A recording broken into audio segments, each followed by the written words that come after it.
Do you think that I have come to bring peace to the earth?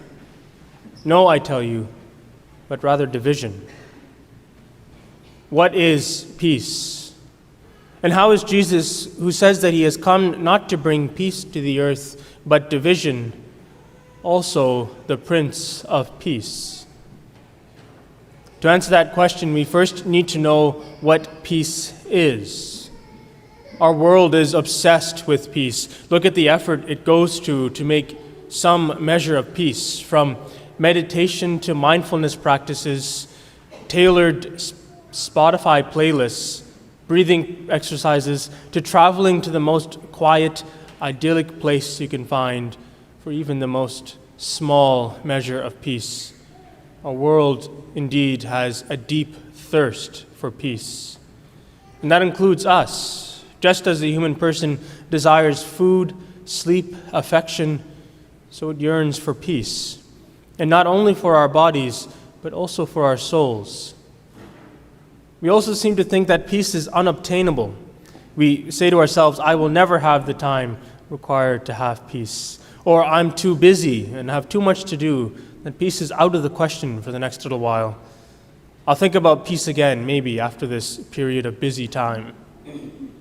Okay, so what is peace? Peace is a biblical term. In the Old Testament, the Hebrew word for peace is shalom. Literally, it means to be complete or whole.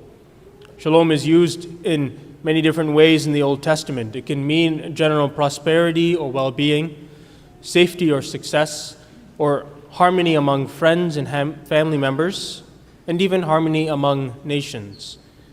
When it's used as a greeting or a blessing, it conveys the notion that one is wishing all good things to the person addressed. Think about that when you offer the sign of peace later. When the term encountered Greek philosophers, it evolved to also include justice and ethical goodness. In other words, someone who has inner peace is someone who has no conflicts or hostile feelings within them.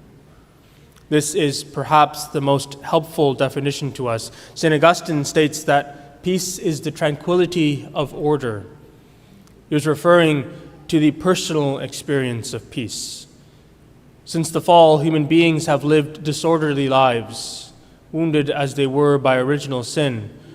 Their souls had become restless, and that restlessness had created a longing for peace.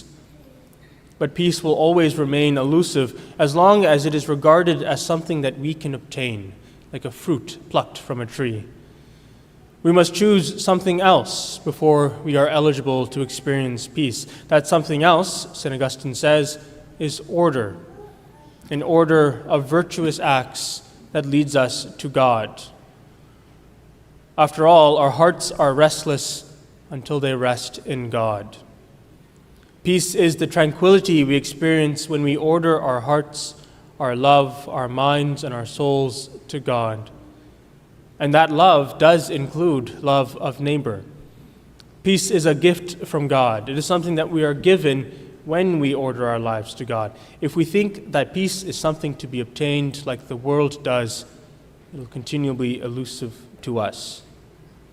So why then does the Prince of Peace say he is here to bring division, not peace? The division Jesus brings is a division from our spiritual enemies. This inner conflict within us, the disorderly lives that we were living because of original sin and are continuing to live on some level. Jesus comes not to bring peace with those spiritual enemies, but war. The Word of God, Jesus, we may remember, is likened to a sword. Through his preaching poured into our hearts, Jesus cleaves away the world, the flesh, and the devil from our body and our souls, thus making us capable of peace. Jesus came to bring peace with God, to recreate order from the disorder of the fall. This is also why Jesus wants to cast a consuming fire on the earth. He wants to burn away all that is opposed to God's desire for us. And to do that, he has to clear the ground so that something new can be built. Jesus came to help us be at peace within ourselves so that we can experience the peace of God. I know what you're thinking, and you're right. there is still conflict within us, the conflicts of temptations, the thorn in our flesh. We experience imperfect peace here on earth. We experience peace when our wills align with God, and the more they align, the more peace we will feel. But we will experience perfect peace when the Prince of Peace comes and brings us into his kingdom. Our only hope for peace is Jesus Christ.